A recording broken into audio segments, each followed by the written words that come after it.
का युग खेती का युग है और इस युग में जहां किसान कम समय में अधिक फसलों की पैदावार करने में लगे हुए हैं, वहीं हमारे साथ एक युवा किसान है जो देसी तकनीकी के द्वारा अच्छी फसलों की पैदावार कर रहे हैं और अधिक मुनाफा कमा रहे हैं। उसी में हमारे साथ आज युवा किसान डॉक्टर रोहित है। ये बताएंगे कि इन्होंने अपने खेतों में कौन कौन सी फसलें उगाई है। नमस्कार जी। जैसा कि आज सब लोग देखते हैं, जो भी खेती करते हैं, जो भी लोग ज़्यादातर पेस्टिसाइड और इंसेक्टिसाइड पे डिपेंड हो चुके हैं। इनका इस्तेमाल करके वो लोग सोचते हैं कि हमारी पैदावार बढ़ रही है, लेकिन जो हमारा मुनाफा है, अगर हम आउटकम देखें उसका और अपना खर्चा देखें तो हमारे किसान को आजकल कुछ नहीं बच रहा है, बिल्कुल लॉस में खेती जा रही है। इसके बहुत सारे कारण हैं।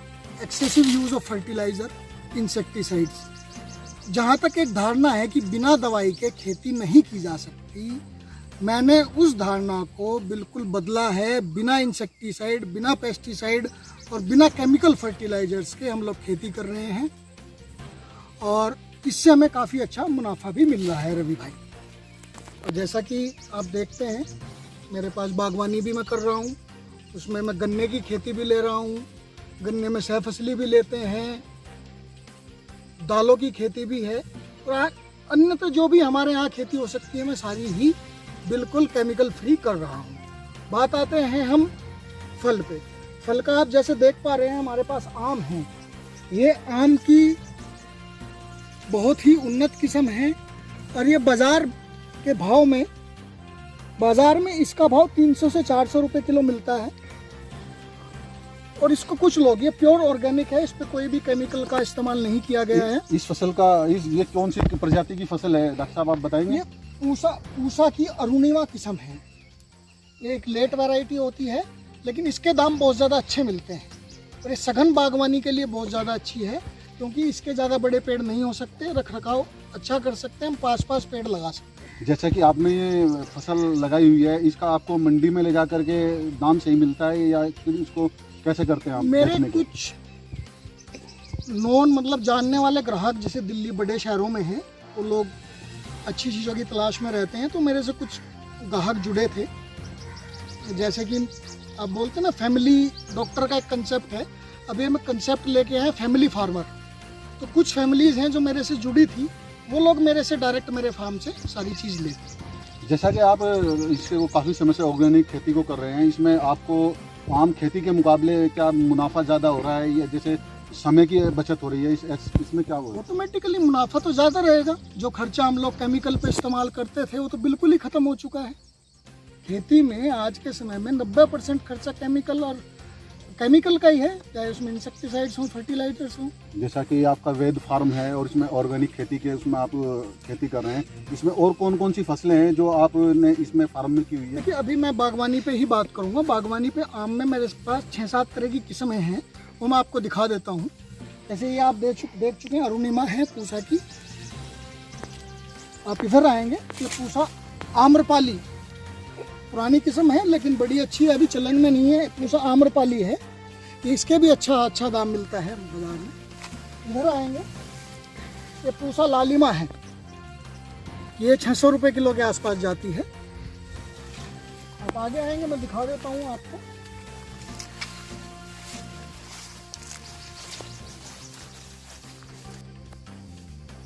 ये मल्लिका वैरायटी है, ज़्यादातर दक्षिण भारत में होती है, लेकिन हमने इसको यहाँ भी चालू किया है। इसकी कीमत 700 से 800 रुपये बाज़ार भाव है।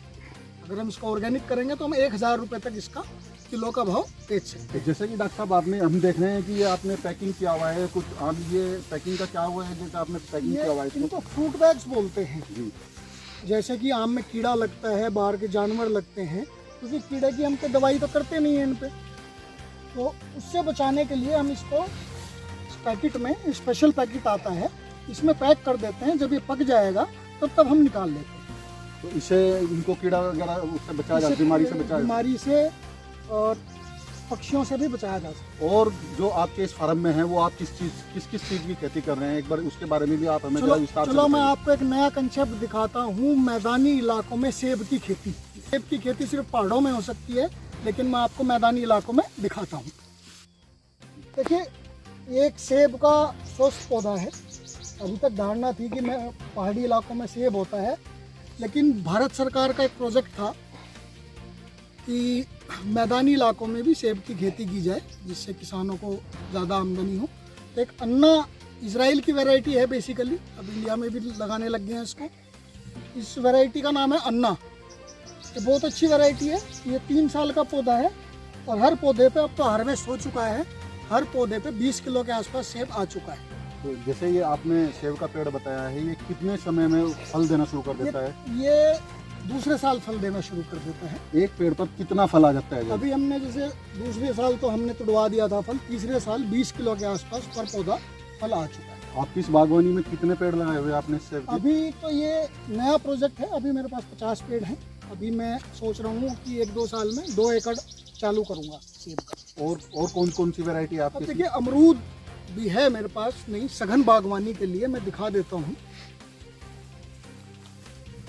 ज़्यादा बड़ा पौधा नहीं है और काफ़ी अमरूद इस पे आ चुके हैं। ये वैरायटी है ललित।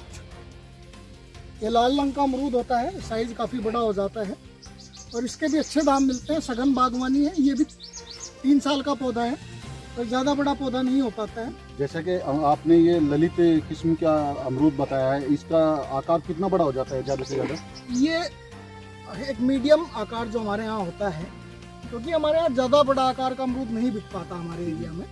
एक मीडियम आकार का से कहते हैं 1 किलो में 3 अमरूद के आसपास आ जाते हैं। और क्या है आपकी इस बागवानी में? अभी अमरूद की एक और वैरायटी दिखाता हूँ। जैसे मैंने आपको ललित दिखाई है, ये आपकी श्वेता है। ये भी बहुत छोटे पेड़ पे फल आने चालू हो जाते हैं और छोटा पेड़ रहता है तो रखरखाव अच्छा रहता है। रखरखाव अच्छा रहेगा तो फल अच्छे आएंगे, फल अच्छे आएंगे तो आमदनी अच्छी होगी। जैसे डॉक्टर साहब ये देखने में लग रहा है बहुत छोटा पेड़ है, ये कितने दिन का पेड़ है जो इस पर फल भी बहुत काफ़ी आया हुआ ये है? 2 साल का पेड़ है। 2 साल से में ही ये 1 वर्ष के बीच में ये फल देना शुरू कर जी दिया। जी जी। डॉक्टर साहब जैसे कि हम यहाँ आपकी बागवानी में देख पा रहे हैं कि केले की भी आपने वो फसल बोई हुई है, तो ये केले का बारे में आप हमें विस्तार से कुछ बताएंगे? हाँ जी हाँ जी। ये केला जो है, ये केला की इजराइल की वैरायटी है G9। ये 12 से 14 महीने में हमको फल दे देता है जी। और इससे अगर मार्केट भाव ठीक ठाक मिलता है, वैसे तो मिलता ही है हमें ऑर्गेनिक पे, तो 1 लाख प्रति बीघा की आमदनी हम लोग इससे ले लेते हैं। जैसा कि ये फसल आपकी तैयार हो जाती है, इसको फसल की बिक्री बेचने के लिए आप इसको मंडी पे कहाँ पर ले जाते हैं? इसमें कुछ लोग हैं, जैसे मदर डेयरी खरीद रही है तो उसको आप डायरेक्ट बेचते हैं या मदर वो लोग डेयरी खुद आते हैं, वो लोग खुद लेने के लिए खुद आते हैं? हैं। तो इससे ऑर्गेनिक की धीरे धीरे मांग काफ़ी बढ़ रही है। इसमें आपने ये जो केले की फसल लगाई है, जैसे हमारे क्षेत्र में केले की फसल बहुत कम देखने को मिलती है, और यहाँ पे आपने फसल लगाई हुई है, ये कितने उसमें भूमि में आपने फसल लगाई हुई है? ये अभी मेरा 1 एकड़ का है प्रोजेक्ट। 1 एकड़ के प्रोजेक्ट में आपको इसका टोटल कितना मुनाफा पड़ जाता है? इसमें 1 एकड़ में कम से कम मेरे 4 लाख रुपए तो बच ही जाएंगे अगर फसल का भाव मीडियम भी रहता है। अगर फसल का भाव ठीक ठाक मिलेगा तो 5 से 6 लाख रुपए तक मैं इसमें कमा सकता हूँ। और भी आपकी इसकी बागवानी में हम देख रहे हैं बहुत कुछ देखने को फसलों के मिल रहा है, जैसे लीची की, उसके बारे में भी आप लीची की कितनी वैरायटी आपने लगाई हुई है? लीची की मेरे पास 2 वैरायटी है, तो शाही है, दूसरी कलकतिया है, लेकिन ज़्यादा फोकस मैं शाही पे करूँगा। एक बिहार की वैरायटी होती है, हमारे यहाँ अच्छा रिजल्ट मिलता है, ये भी बहुत पैसे किसान को देती है। जैसा कि मेन मुद्दा ये है कि आप इस बागवानी को ऑर्गेनिक खेती के द्वारा इसको फसल को उगा रहे हैं, और जैसा देखने में आता है लीची में ज़्यादातर रोग आता है, तो जैसे आप इसको ऑर्गेनिक खेती के अनुसार कर रहे हैं, तो क्या इसमें भी रोग की संभावना रहती है? रोग की संभावना रहती है, क्योंकि मौसम चेंज होता है, रोग आते हैं, कीट आते हैं। रोग की रोकथाम के लिए आप क्या करते हैं? उसके लिए हम अलग अलग, जैसे हमारे कुछ नेचुरल चीज़ें हैं, जैसे आप देख रहे हैं एक नींबू का पेड़ है। नींबू पे जो कीड़े आते हैं वो लीची और आम के कीड़ों को खा जाते हैं। ये नींबू का पेड़ इसीलिए आपने ये नींबू का पेड़ इसीलिए हमने बीच बीच में नींबू का पेड़ लगाया है। दूसरा हम रिपेलेंट्स लगाते हैं, रिपेलेंट्स आते हैं जो कीड़ों को भगाते हैं बाग में से, वो लगाते हैं। बाकी अगर रोग आ जाता है तो उसके लिए हम कुछ जैसे तम्बाकू हो गया, गौमूत्र हो गया, ऐसी चीज़ों का घोल बना के हम उसको स्प्रे करते हैं। घर पर ही दवाई वो घर पे ही तैयार करते हैं और उसी को स्प्रे करते हैं? उसी का स्प्रे। तो इससे फसलों में कीड़ा या कोई कीड़ा बीमारी नहीं आता है। बाकी कुछ चीज़ें हम इनको आप बोल सकते हैं ऑर्गेनिक मैन्योर, फर्टिलाइजर तो नहीं बोलेंगे उन चीज़ों को, जो complete food for the plant है वो हम घर पे ही बनाते हैं। साहब जैसे कि देखने में आ रहा है कि ईख का भी आपने कुछ अलग तरह से खेती की हुई है, ये इसके बारे में बताएंगे? बेसिकली जो गन्ना है, हमें एक ट्रेंच विधि होती है, उससे गन्ना उगाते हैं। और इसमें मैंने एक नई चीज़ है, एक तो प्योर ऑर्गेनिक है, इसमें मैंने कोई केमिकल का इस्तेमाल नहीं किया है। दूसरा, हम इसमें सह फसली भी लेते हैं, बीच बीच में गन्ने की फसल में आप देखेंगे हल्दी भी लगा रखी है हमने और मकई भी गन्ने में लगा रखी है, इससे हमारा थोड़ा मुनाफा बढ़ जाता है। जैसा कि ट्रेंच विधि से आप ये ईख की खेती कर रहे हैं, इसमें आम फसल के मुकाबले इसमें ज़्यादा मुनाफा मिलता है क्या? एक तो इसमें खर्चा कम हो जाता है, लागत जो हम लोग बोलते हैं लागत कम हो जाती है। और दूसरा, इसमें सब्जी क्या होता है, इसमें रोग की संभावना गन्ने में कम आती है।